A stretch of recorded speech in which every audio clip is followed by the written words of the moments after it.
and the doctors told me I was insane. I was on my first big job. We're building a training station for Signal Corps. I was working for Gould Simulation Systems. Most of the projects on the floor were plane simulations, well, planes and jets. Since I was the new guy, I got to do the Signal Corps job. And what it was all of the communications equipment the Army used on their mobile equipment, mocked up and put together in one central training station down at Fort Reese. They were putting the building together for it as I was putting the stations together. I had about 15 people working for me. A lot of background noise, machine shop. I'm bending down to listen to people, I'm bending down to do this, I'm bending down to do that. And I'm living on coffee and cigarettes, which, happened to me on any number of occasions in my life. I start getting these headaches. And I just start eating aspirin. Go back, it's, just keep at the job. I had been working there for a little while at that point. It was getting to be close to being done. And I'm getting woozy, and I'm kind of slowing down one day, and I'm feeling my heartbeat, or trying to feel it.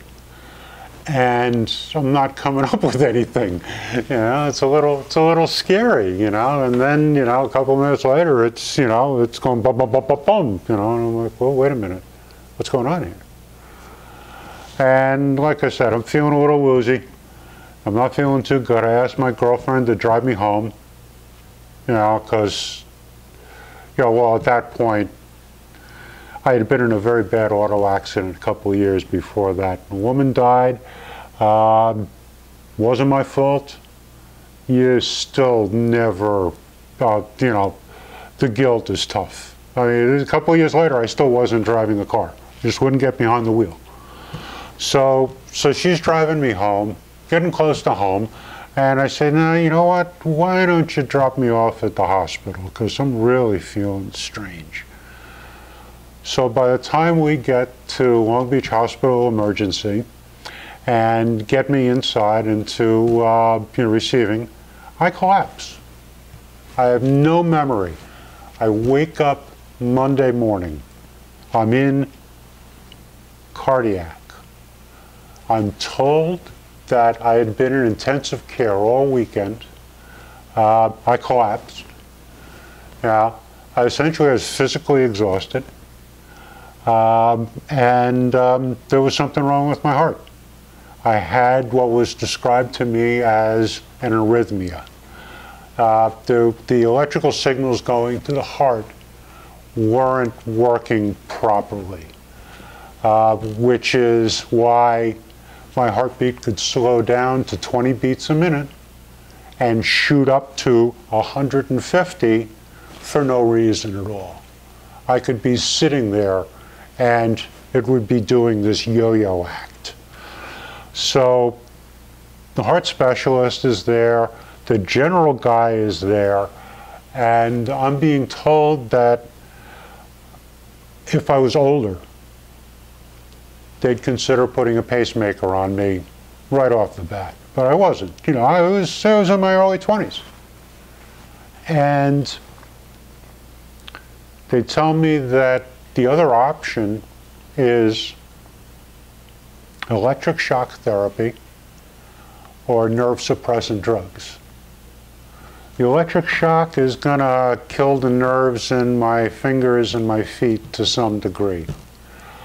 The nerve suppressant drugs are going to stabilize my nervous system, but they're going to make me nauseous for the next year as I'm taking them. So neither of these are great options to me because, they're telling me that they really don't know why a shock therapy works sometimes. But why not try it? And I'm kind of freaked out by this whole thing. I mean, here I am, I'm 23, 24 years old.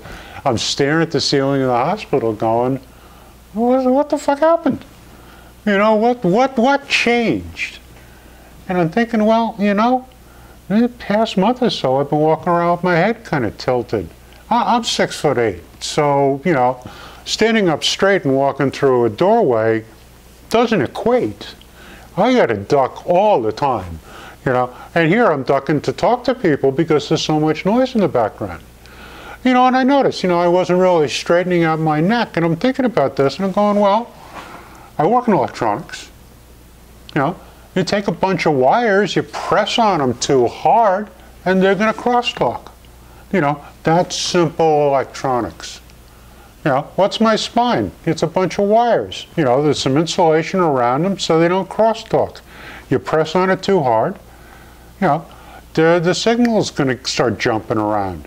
So the next time I see my heart specialist, I explain to him, I say, look, before you do all of this stuff, could I see a chiropractor, because, get my neck straightened out. It's really, I don't think it's right quite in line.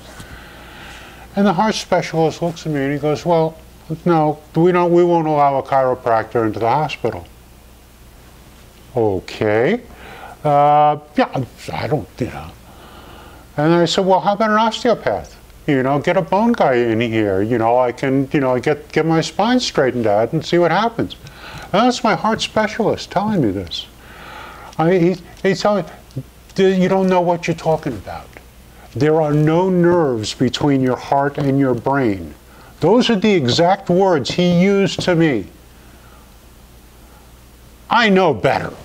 The high school biology, I know better.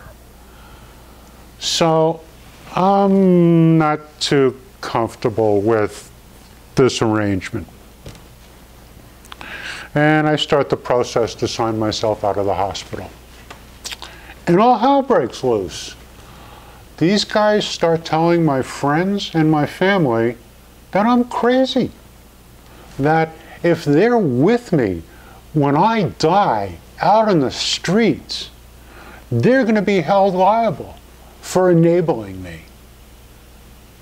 And I just said, give me the paperwork. Leave me alone. I'm getting out of here. Which is what I did. Friday, I signed myself out. And I'm telling them, look it, I'm going home for the weekend. You're not going to do anything here. I'm not going to go anywhere. Well, let's just see what happens. So Friday, I go to a chiropractor. Saturday, I go to a chiropractor. I had only heard about it. I'd never been to a chiropractor in my life. And the guy that, told me about him wouldn't bring me over there. So I take a bus to another bus to another bus and then walk a mile over to see this guy.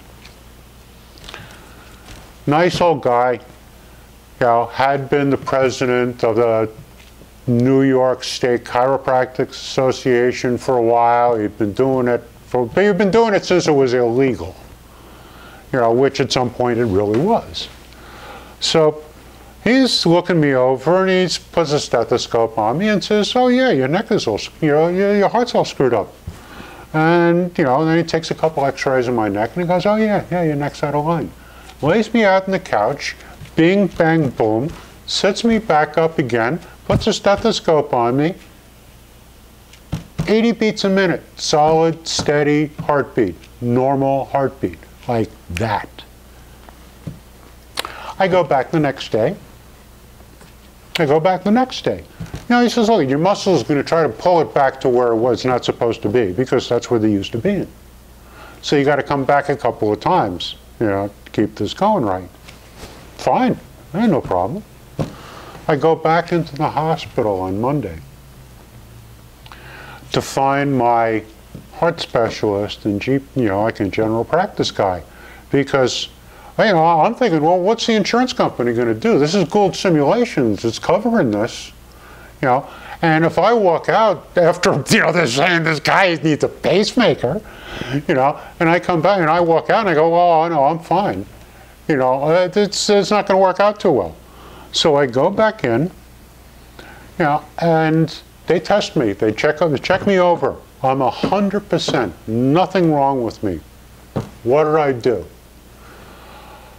My chiropractor said, don't even bother telling them because they can't listen to you. So I look at him and I say, well, I spent the weekend in bed with my girlfriend. I'm feeling a lot better. You know, so, you know, okay, good. Everything's fine? Great. Sign me out. Now, I mean, the other reason I wanted this was because of, you know, all the people I knew. You know, because, I mean, you know, they've been scared. You know, this guy's going to die with me? I'm going to be responsible? You know, this is what the guy told him. So, everybody gets cleared. I have every relation changed after that. There was no relation that picked up where it left off. Yeah, it's, you know, whatever. So, and the nurses, the hospital, coming over to me afterwards, and they're going, what did you do? And I said, what do you think I did? I went to see a chiropractor. It was like that, nothing. You know, just bang, right off the. So, eventually I get the insurance papers. You know, sign this, sign that. I write in the back, I say, look, not for nothing, guys. I'm 6'8", so I'm sure this isn't going to happen to a lot of people, but, you know, I ended up spending $90 out of my pocket to see a chiropractor. And I look at your bill for the week that I've been there, and it's only $5,000 so far. You know, and it would have gone on quite a long time, you know, if I hadn't signed myself out. So they sent me the check for the specialist's fee. In my name, they said, if you want to cash it, go right ahead. You know, we didn't have a problem with that. You know, so I cashed it. You know, he came after me, and I said, look, I don't have anything. You know, you want to waste a lot of money? You want to waste some lawyers? You know, go right ahead. I don't have anything. Little did I know, okay, this is a twist, that my mother's a hypochondriac, long-term hypochondriac.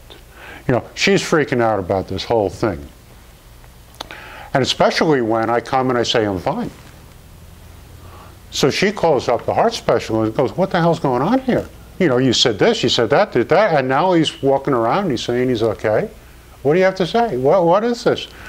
And the specialist tells her that it's obvious. Your son's a drug addict. He went home, he got his fix, and that straightened out his heart. Now, I didn't find this out for 20 years. But she had been holding this in, waiting to use it against me, that you're a drug addict. Your doctor told me. This is worse, you know, you're a drug addict. Your doctor told me. What? 20 years later, out of the blue? Yeah, I mean, really, if I remembered the bastard's name, I probably would have done some damage. Yeah, but that began to turn me off to, you know, the knee-jerk medical establishment. And I've had other instances, and in another story, you'll hear one of those.